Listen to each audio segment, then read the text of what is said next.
Olá, tudo bem com vocês? Iniciando aqui a apresentação da aula de hoje. Essa foi a aula que foi apresentada pelo Google Meet e eu estou colocando aqui nessa videoaula. Iniciaremos nossos estudos sobre geometria analítica. Faremos o estudo do ponto, da reta e da circunferência. Inicialmente, estudaremos o ponto. Acompanhe aí. O estudo do ponto ele está dividido nesses assuntos aí. Distância entre dois pontos, ponto médio de um segmento, condição de alinhamento de 3 pontos. Então a gente vai, antes de começar a fazer o estudo desses assuntos, a gente vai relembrar algo importante que é plano cartesiano. Acompanhe aí comigo. Criado por René Descartes, 1596 a 1950, o plano cartesiano é uma ferramenta utilíssima para a representação de figuras geométricas e gráfico de funções. Ele é formado por duas retas perpendiculares que dividem o plano em 4 partes, que chamamos de quadrantes, como mostra na figura ao lado. O ponto de interseção das duas retas é chamado de origem. O eixo do x é chamado de abscissa e o eixo dos y é chamado de ordenada. Conforme vocês estão vendo aqui, eu tenho dois eixos perpendiculares entre si. O eixo do x é esse eixo aqui, deitado, e o eixo dos y é esse eixo aqui, em pé. E onde eles se interceptam, nesse pontinho aqui, é a origem, É a origem do plano cartesiano. E ele divide a região em 4 partes, chamadas de quadrantes. Aqui é o primeiro quadrante, aqui é o segundo quadrante, terceiro quadrante e quarto quadrante. Cada ponto no plano é representado por um par ordenado. Um ponto é sempre representado pela letra P maiúscula.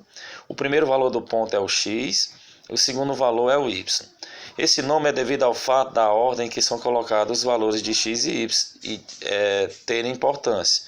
Ou seja, o ponto P, 2 e 3 é diferente do ponto Q, 3 e 2. Ao lado estão representados alguns pontos no plano cartesiano. Veja aí, o ponto A, 2 e 1, ponto B, 1 e 2, ponto C, menos 1 e 1, o ponto D, menos 2 e menos 1, e o ponto H, 1 e 0. Vamos ver aqui no plano cartesiano.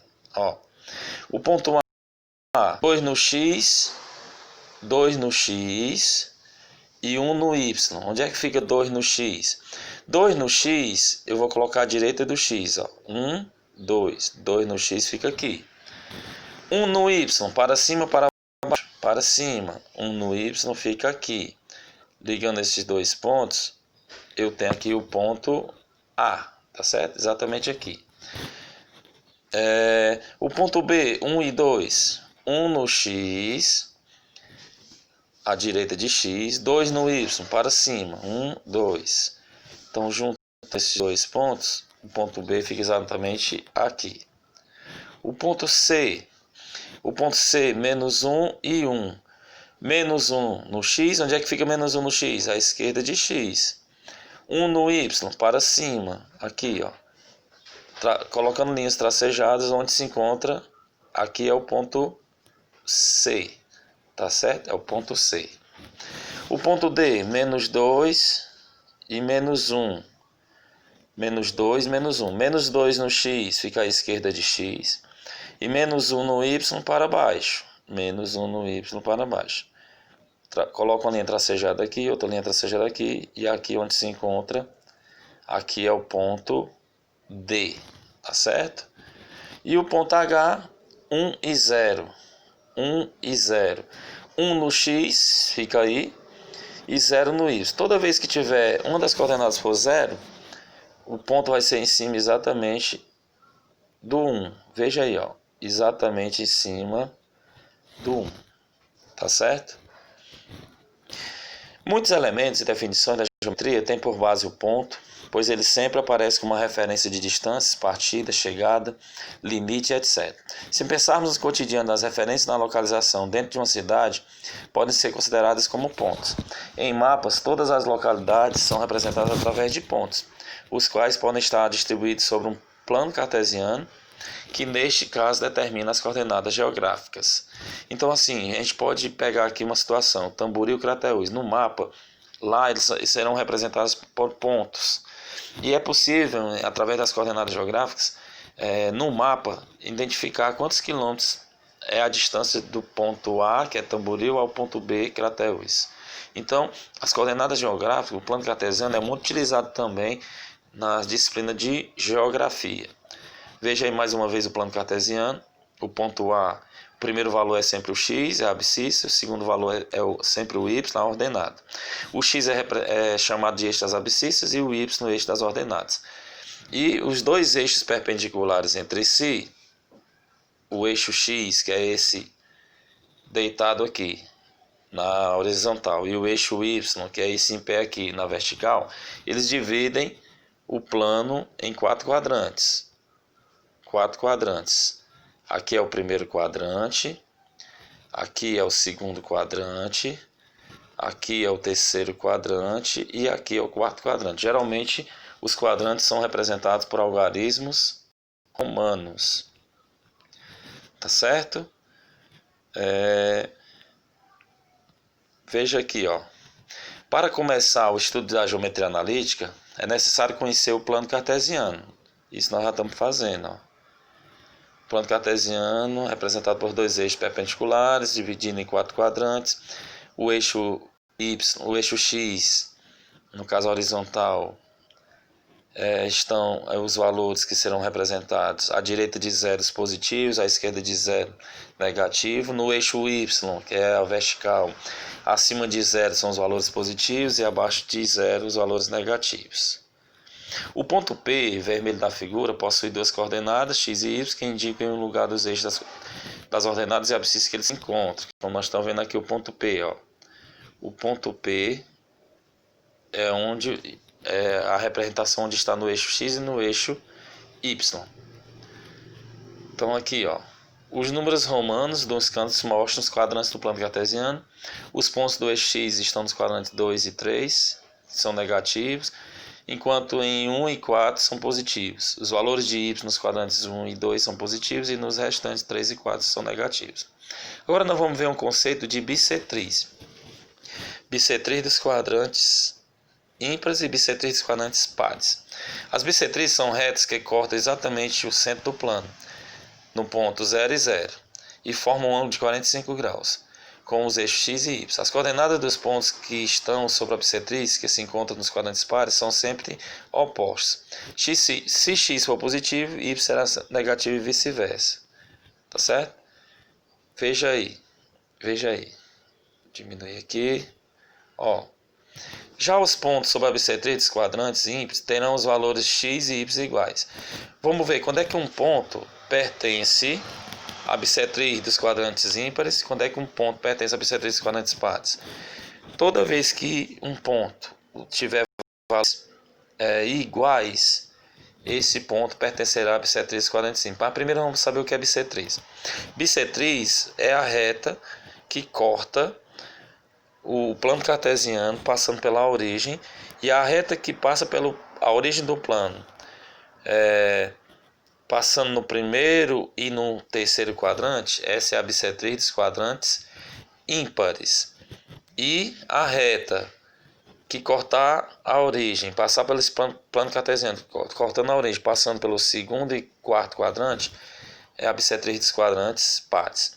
Quando é que um ponto pertence à bissetriz dos quadrantes ímpares? Tá certo?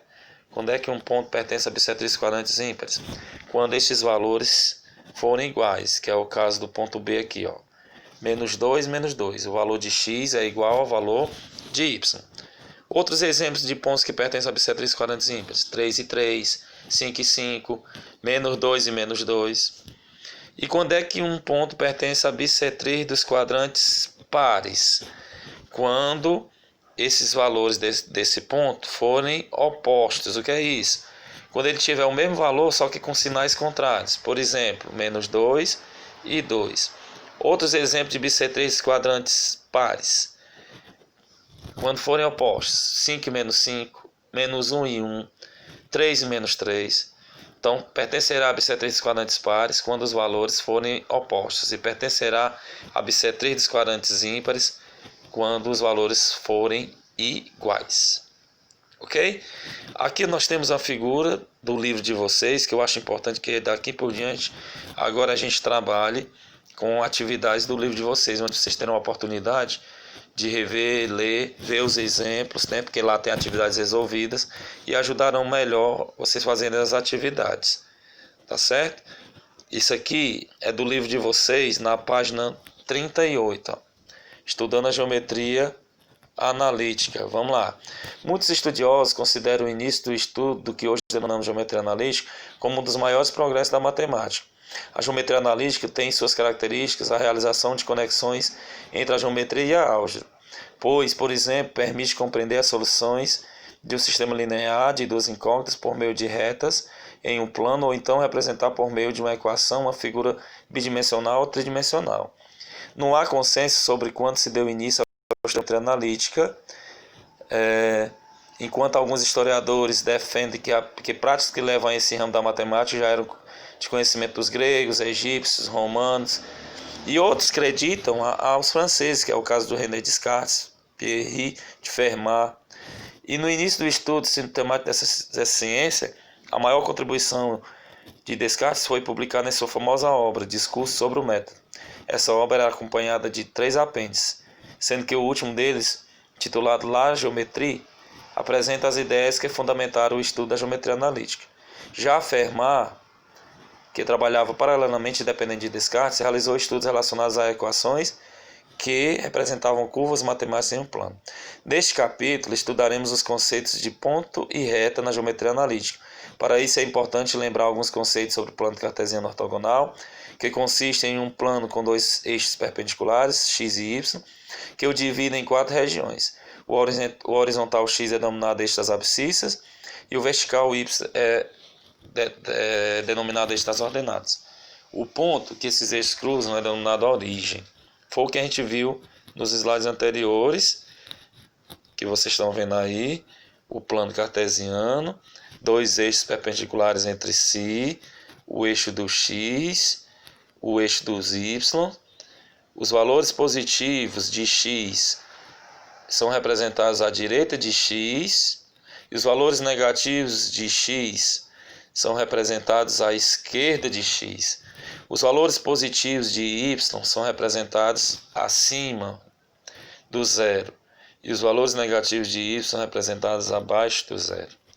Para representar um ponto P em um plano cartesiano, utilizamos as coordenadas cartesianas, que consistem em um par ordenado A e B, sendo que A pertence ao conjunto dos números reais, B também pertence ao conjunto dos números reais, em que a abscissa é A e o B é a ordenada. Então, nós vimos que no plano cartesiano, eu tenho aqui no exemplo a seguir, nesse plano cartesiano, eu tenho a representação de alguns pontos. O ponto A, 4 e 2, ponto B, menos 3 e 1, ponto C, menos 2 e menos 3, ponto D, 3 e menos 2, ponto E, 2 e 0, ponto F. Então, como representar estes pontos? Vamos ver mais uma vez. Ponto A, 4 e 2. 4 no X fica à direita do X aqui. 2 no Y fica para cima, 1, 2. Juntando, o ponto A fica bem aqui, ó. Aqui é o ponto A. Tá certo? Aqui é o ponto A. Ponto B, menos 3 e 1.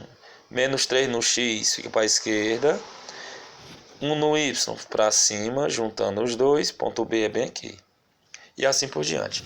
É um conteúdo que vocês já viram. Não é novidade para vocês. E tem só uma observaçãozinha que eu queria para finalizar aqui.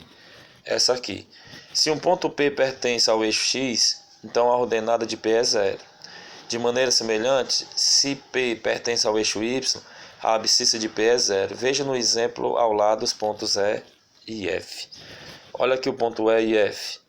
O ponto E, tá certo? Bem aqui, ó. Ponto E. 2 e 0. É 2 no X, 0 no Y. 2 no X, 0 no Y. Onde é que fica 2 no X? À direita. Se é 0 no Y, então o ponto vai ficar exatamente em cima do 2. O outro exemplo. Desculpa. O ponto F, 0 e menos 4. 0 no X, menos 4 no Y. Onde é que fica menos 4 no Y? Para baixo, ó. 1, 2, 3, menos 4. Então o ponto vai ser em cima do menos 4.